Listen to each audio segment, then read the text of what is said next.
على أهلها أما بعد فأعوذ بالله من الشيطان الرجيم بسم الله الرحمن الرحيم إن الله لا يغير ما بقوم حتى يغيروا ما بأنفسهم صدق الله العظيم۔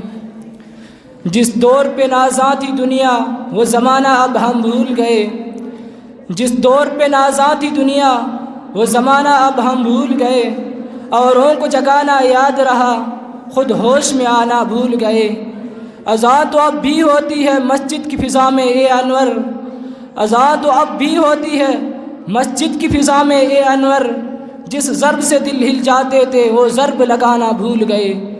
منہ دیکھ لیا آئینے میں پر داغ نہ دیکھا سینے میں، منہ دیکھ لیا آئینے میں پر داغ نہ دیکھا سینے میں، دل ایسا لگایا جینے میں کہ مرنے کو مسلمان بھول گئے۔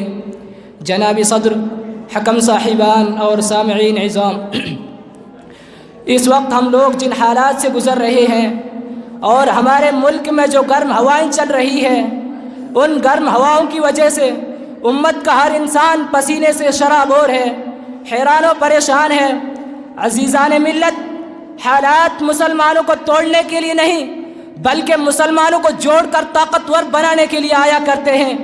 منافق اور کفار حالات سے گھبرا جاتے ہیں بلکہ مسلمان حالات کے سامنے ڈٹ کر کھڑے ہو کر اللہ سے مدد کی فریاد کرتے ہیں۔ زندہ قومیں تدبیریں اختیار کیا کرتی ہیں اور مردہ قومیں صرف شکایت کیا کرتی ہے۔ مسلمانوں، حسد کی راہوں پر نہیں بلکہ کمپٹیشن اور مقابلہ کی راہوں پر چلنا سیکھو۔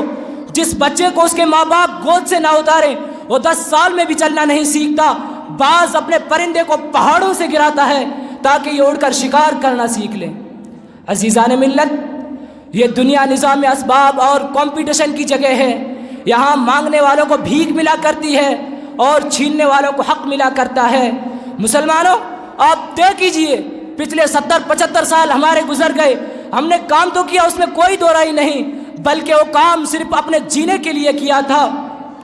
جب آپ دکان کھولتے ہیں تو آپ کا پریوار پلتا ہے، جب آپ اس سے بڑی شو روم اور کارخانے کھولتے ہیں تو آپ کا خاندان پلتا ہے، لیکن جب آپ ادارے بناتے ہیں تو آپ کی پوری قوم کھڑی ہو جاتی ہے۔ عزیزان ملت، ہماری قومیں رات کے 2 بجے تک چائے کی ہوٹلوں پر بیٹھ کر تبصرہ کرتی ہے اور پھر صبح 11 بجے اٹھ کر فیس بک پر فارورڈ کرتی ہے کہ دین کی خدمت کرو۔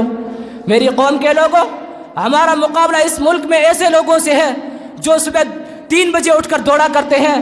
جو قوم صبح 3 بجے اٹھ کر محنت کرتی ہے اس قوم کا مقابلہ صبح 10 بجے اٹھنے والی قوم کبھی نہیں کر سکتی۔ مسلمانوں، کسی شاعر نے کیا ہی خوب کہا ہے، یہ خاموش مزاجی تمہیں جینے نہیں دے گی، یہ خاموش مزاجی تمہیں جینے نہیں دے گی، اس دور میں جینا ہے تو کوہرام مچا دو۔ عزیزان ملت، نبی کریم صلی اللہ علیہ وسلم نے اس امت کو اپاہج نہیں بنایا، لنگڑا نہیں بنایا، مگر سچ تو یہ ہے کہ اس امت کو بزدل نہیں بنایا۔ حضور صلی اللہ علیہ وسلم نے دین کو پیش کرنے سے پہلے بلکہ نبوت سے پہلے اپنی ذات اور اپنا کریکٹر پیش کیا ہے۔ دنیا والوں، ذرا مجھے دیکھ لو میں کیسا ہوں۔ مسلمانوں، آپ تو جانتے ہی ہیں حضور صلی اللہ علیہ وسلم کو نبوت ملی عمر کے 40ویں حصے میں، نماز آئی نبوت کے بعد، روزہ آیا نبوت کے بعد، قرآن اترا یا اللہ نے نبوت کے ساتھ، حج کے احکام آئے نبوت کے بعد۔ جب سارا اسلام نبوت کے بعد ہے تو میرے آقا صلی اللہ علیہ وسلم پہلے اس دنیا یعنی مکہ میں کیا کر رہے تھے؟ میری قوم کے لوگوں، نبوت سے پہلے میرے آقا صلی اللہ علیہ وسلم نے بتایا کہ زندگی کیسے گزاری جا سکتی ہے، پرسنل بیہیویئر کیا ہوتا ہے، سیلف کریکٹر کیا ہوتا ہے، اخلاق کیا ہوتا ہے، امانت داری کیا ہوتی ہے، سچائی کیا ہوتی ہے، دیانت داری کیا ہوتی ہے، ایمانداری کیا ہوتی ہے، حق کیا ہوتا ہے، حلال کیا ہوتا ہے۔ جب ساری خوبیاں مکہ والوں نے دیکھ لی تب اللہ تعالیٰ نے نبوت کا اعلان کیا، وَمَا أَرْسَلْنَاكَ إِلَّا رَحْمَةً لِّلْعَالَمِينَ۔ عزیزان ملت، حضور صلی اللہ علیہ وسلم سے پوچھا گیا کہ آپ کی امت یہ گناہ کر سکتی ہے؟ فرمایا ہاں کر سکتی ہے۔ کہ وہ گناہ کر سکتی ہے؟ فرمایا ہاں وہ بھی کر سکتی ہے۔ لیکن جب میرے آقا صلی اللہ علیہ وسلم سے پوچھا گیا کہ آپ کی امت جھوٹ بھی بول سکتی ہے تو میرے آقا نے فرمایا جو میرا ہوگا وہ جھوٹا نہیں ہوگا۔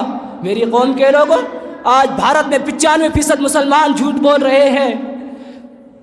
حاکم اپنی کرسیوں پر بیٹھ کر جھوٹ بول رہے ہیں، مقرر اسٹیج پر کھڑے ہو کر جھوٹ بول رہے ہیں، بلکہ نوبت تو یہاں تک آ چکی ہے کہ آج دینی مجلسوں سے بھی جھوٹ بولا جا رہا ہے۔ عزیزان ملت، حضور صلی اللہ علیہ وسلم نے دین کو پیش کرنے سے پہلے اپنا کریکٹر پیش کیا ہے، تو یہی نمونہ ہمارے پیروں کو اپنانا چاہیے۔ پیر صاحب نصیحت سے پہلے اپنا کریکٹر ٹھیک کرے، مقرر صاحب تقریر سے پہلے اپنا کریکٹر ٹھیک کرے، علماء نصیحت سے پہلے اپنا کریکٹر پیش کرے، کیونکہ یہ میرے آقا صلی اللہ علیہ وسلم کی سنت ہے، بات سے پہلے اپنا کردار پیش کرو۔